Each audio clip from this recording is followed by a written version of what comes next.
Hello दोस्तों, आत्ममंथन stenography में आपका हार्दिक स्वागत है। 100 शब्द की गति से आरएसएम एसएसबी या आरएसएसबी के लिए डिक्टेशन शुरू होगा कुछ समय बाद। अगर आप इस डिक्टेशन का पीडीएफ प्राप्त करना चाहते हैं तो हमारे व्हाट्सएप ग्रुप से जुड़ सकते हैं, जिसका नंबर हमारे वीडियो के डिस्क्रिप्शन में है और पीडीएफ में भी है।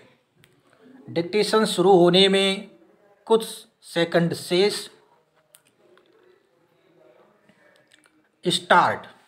आधुनिक समाज में व्याप्त स्वार्थपरक मानसिकता, दिशाहीन राजनीति, उदारवाद की आंधी तथा मीडिया एवं विभिन्न सूचना तंत्रों के निरंतर बढ़ते प्रभाव से हमारे चरित्र एवं व्यवहार में जो खुलापन आया है, उसके परिणाम स्वरूप लोगों के नैतिक मूल्यों का जो अवमूल्यन हुआ है, उसने शिक्षकों की भूमिका और हमारी वर्तमान शिक्षा पद्धति को कठघरे में खड़ा कर दिया है।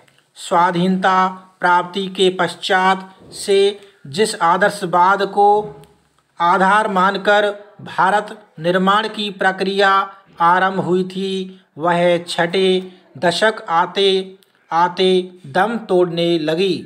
इसका कारण यह था कि महात्मा गांधी एवं जवाहरलाल नेहरू के कारण समर्पण और प्रतिबद्धता की जो भावना जनसाधारण के अंतःकरण में व्याप्त थी, वह छठे दशक तक आते आते विलुप्त होने लगी थी। इसके परिणाम स्वरूप उस समय के बाद की पैदा और युवा हुई पीढ़ी का आदर्शवाद से संबंध पूर्ण रूप से ही टूट गया। इसी टूटन के कारण शिक्षा पद्धति में सुधार की आवश्यकता अनुभव हुई और इस संदर्भ में आयोग बैठाए जाने लगे। इसके अतिरिक्त इसी संदर्भ में सरकार द्वारा विभिन्न घोषणाएं की जाती हैं, किंतु वास्तविक एवं मौलिक परिवर्तनों के नाम पर नतीजा वही ढाक के 3 पात या 9 दिन चले 2.5 कोस वाला ही निकलता है। इसका आशय यह है कि देश के कर्णधारों में साहस और कुछ कर दिखाने की दृढ़ इच्छा शक्ति का सर्वथा अभाव, समय के साथ साथ अन्य क्षेत्रों की भांति ही दिशा के क्षेत्र में समस्त मर्यादाओं और मान्यताओं की इतिश्री हो गई है। वर्तमान समय में परिस्थितियां यह हैं कि शिक्षा और शिक्षक दोनों बिकाऊ हो गए हैं, अर्थात जिसके पास धन का बल है वही अच्छी शिक्षा पाने का अधिकारी है। शिक्षण संस्थान विवाह एवं नौकरी हेतु प्रतीक्षालय बनकर रह गए हैं। भौतिकवाद के सार्वभौम प्रभाव के कारण सृजित उच्च जीवन स्तर की कामना की मृग मरीचिका ने शिक्षक को उसके कर्तव्य से विमुख कर दिया है। किसी भी सभ्य एवं शिक्षित समाज का निर्माण शिक्षक वर्ग ही करता है।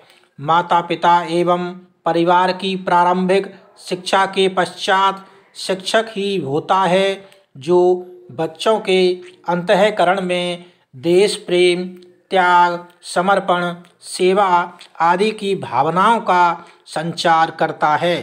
भारतीय दर्शन में शिक्षक को गुरु के रूप में सम्मानित किया गया है।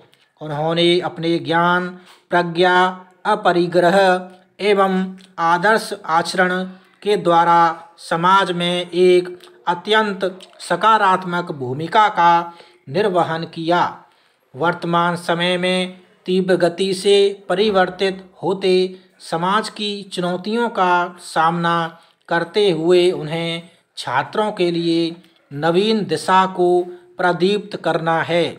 किंतु दुर्भाग्यपूर्ण तथ्य यह है कि शिक्षकों का एक बहुत बड़ा वर्ग ऐसा कर पाने में सर्वथा विफल सिद्ध हुआ है।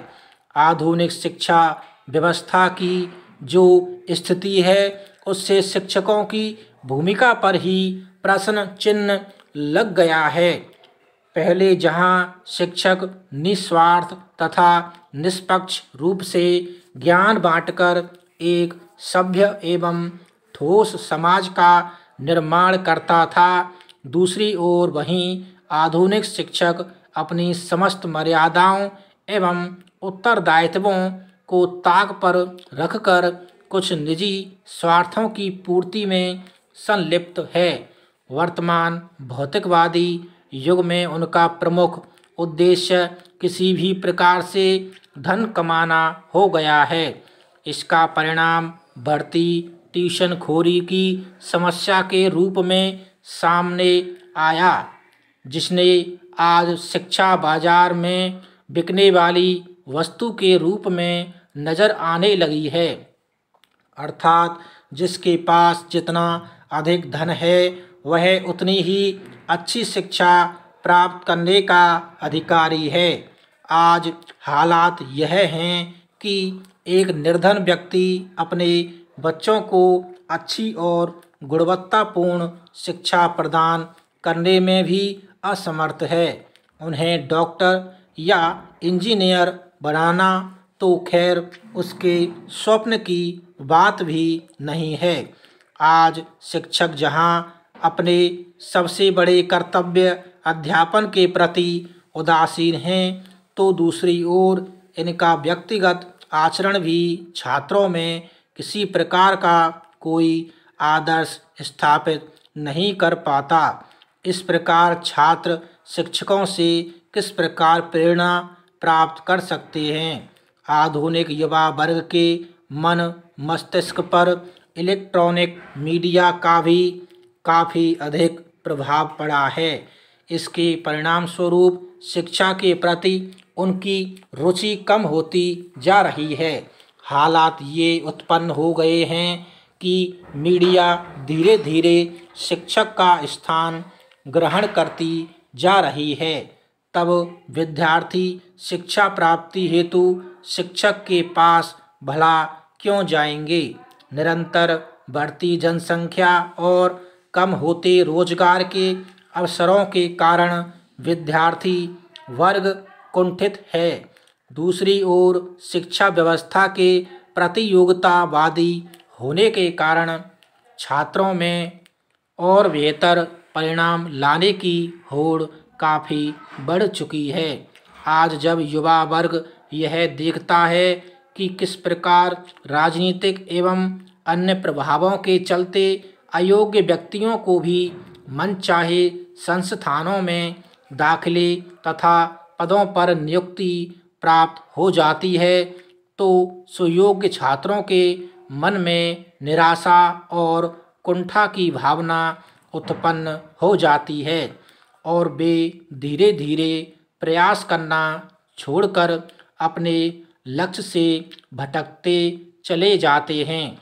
इनमें समाज के प्रति रोष और एवं घृणा की भावना बढ़ती चली जाती है और इन सब के लिए निसंदेह परिवार, समाज एवं शिक्षक वर्ग तीनों समान रूप से उत्तरदायी हैं। आज प्रत्येक क्षेत्र में मूल्यों का लगातार ह्रास हो रहा है। लगातार निराशा का वातावरण बनता जा रहा है। हर कोई भ्रष्टाचार का शिकार बन रहा है। इन परिस्थितियों में केवल शिक्षा ही ऐसा यंत्र है जिसमें इस प्रवाह की धारा को मोड़ने का सामर्थ्य है। इस प्रकार के मूल्यों की शिक्षा देना और उनके अनुरूप आचरण करना तथा इस संदर्भ में प्रत्येक विद्यार्थी की सहायता करने जैसा एक बड़ा उद्देश्य पाठ्यक्रम बनाने वालों को ध्यान में रखना होगा। भविष्य के इस पाठ्यक्रम में नागरिकों के मौलिक उत्तरदायित्वों का समावेश करना होगा और भविष्य में बच्चों को दी जाने वाली शिक्षा इस प्रकार की होनी चाहिए जो उनमें आने वाली चुनौतियों को स्वीकार करने और उनका सामना करने की क्षमता का संचार करे। ऐसा लगातार और संपूर्ण अध्ययन प्रक्रिया में समाविष्ट करना होगा। इन समस्त चुनौतियों का सामना करने हेतु शिक्षक वर्ग को तत्पर रहना होगा, अन्यथा उनके अस्तित्व पर ही प्रश्न चिन्ह आरोपित हो जाएगा।